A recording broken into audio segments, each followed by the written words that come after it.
Hi everyone, my name is Sarah Beth, and I just finished reading The Wise Man's Fear by Patrick Rothfuss. This is the sequel to The Name of the Wind, came out 2011, and is about 1,100 pages long. So it's considerably bigger than the first book. But I liked this a lot more than the first book. I'm not gonna lie. I think that if you saw my previous review, I had a few qualms with the first novel, and this kind of assuaged them. It made a lot more sense in this book. I still don't think the characters are necessarily that well developed. The supporting characters, I should say. Koth, there's a wonderful performance. There's a lot of depth to his character, but a lot of the people that he is mostly interacting with are pretty one-dimensional or only almost empty.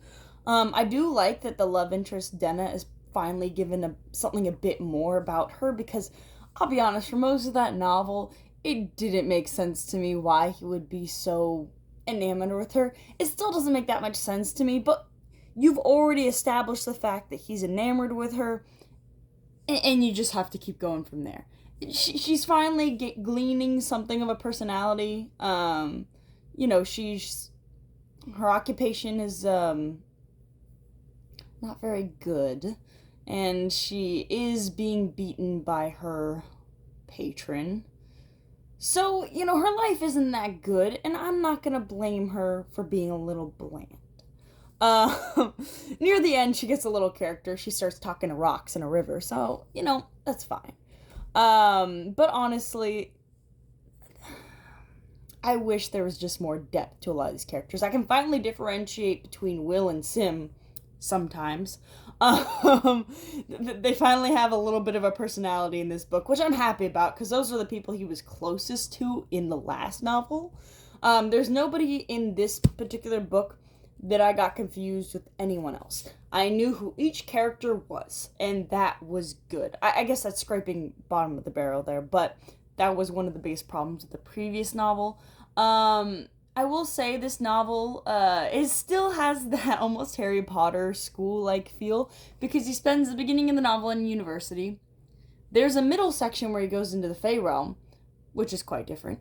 But, and then the end section, he is in it's in a Dem school, up north, not even closely related to the university, very much a fighting school, I guess one might say, but it's about the Lithani, which is the way. And then the end, he goes back to university, which is, the end feels a little squashed, and also I reached, after I was over 1,000 pages, I'm gonna be honest, I knew it was the wrap-up portion of the book, and I did not want to finish. And not that it was bad, I was just a little done. I'd read so much, and I knew that this portion was just about wrap-up. There was nothing new being added, and we all knew how it was going to wrap up.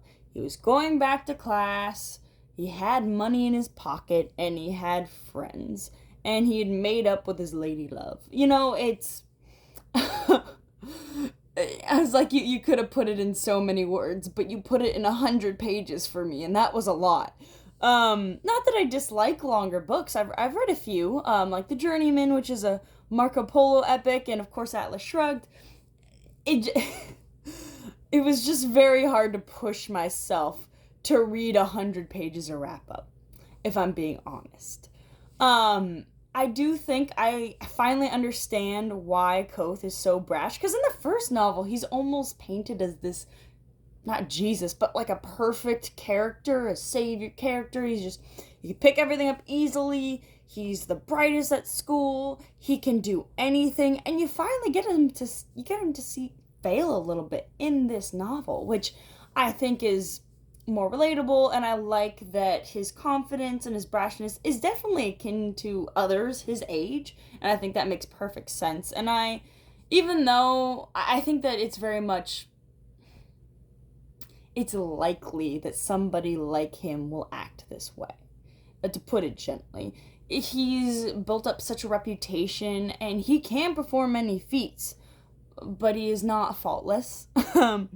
And it's good to see that his temper is definitely a big problem. I finally also, with this sequel, I think that the present time scenes, because there's a lot of interludes in which he's telling the story of his life, I think that's becoming a bit more interesting. Because I remember in the first, and a big problem, I guess not necessarily all characters could be differentiated, because I couldn't remember who died. But I guess near the end of the last book, somebody passed away, and this largely takes place over the span of a day in present day. And yeah, there was a wake going on, and I couldn't for the life of me think of any characteristics for the person that they were celebrating. There was just, I think present day really struggles with differentiating his characters. There was no one new introduced, and there wasn't really anyone coming in new, so I didn't fault the book. It was mostly the last book's problem for these characters, because they just weren't a big proponent of this current book. I think this is definitely a good read. I think if you haven't read Lord of the Rings, please read that, because there's a lot of walking in this book. I just felt like it had a Lord of the Rings feel more than Harry Potter for this novel. I think that's mostly due to the Fae portion of this book, which I actually didn't enjoy. I thought that it was not out of line, but it out of the scope of this series. I feel like Koth, especially now that we're gleaning some of his, personal issues, and we're watching him not complete everything perfectly, I don't think that something so magical fits in, because this magic is very much hard magic. It's very much, the magic is not realistic, but it has these specific rules and limitations that make it feel, I guess one would say almost mathematical or scientific. It almost feels like our technology as opposed to some wizard waving a wand. And the Fae portion felt like a wizard waving a wand. I mean, at one point, the Fae that he is with, Ferlion, she weaves moonbeams into a cloak. And it was beautiful, it was lovely. And it's not that I disliked the writing, I just disliked the turn of the novel. It was very high fantasy, and I love high fantasy. Actually, when I first started reading Name of the Wind, that was exactly what I wanted to read.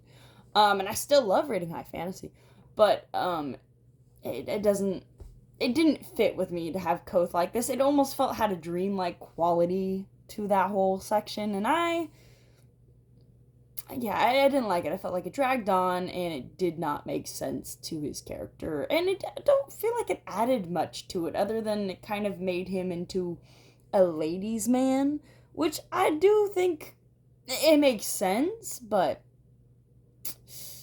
it was a sad turn for me that he would fall to something so stupid. Because he did chase the Fae into her realm. But the realm, I don't feel like the realm was that well explained either.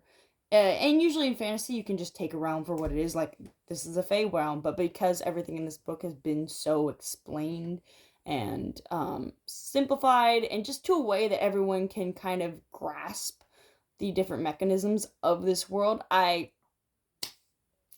didn't fit. But I'm going to say this book is considerably better than the first one. Last 100 pages is a push, but it's worth reading if you like the series and you like fantasy, especially hard fantasy. Highly recommend. I enjoyed it. So that's my review, and I hope you have a good one.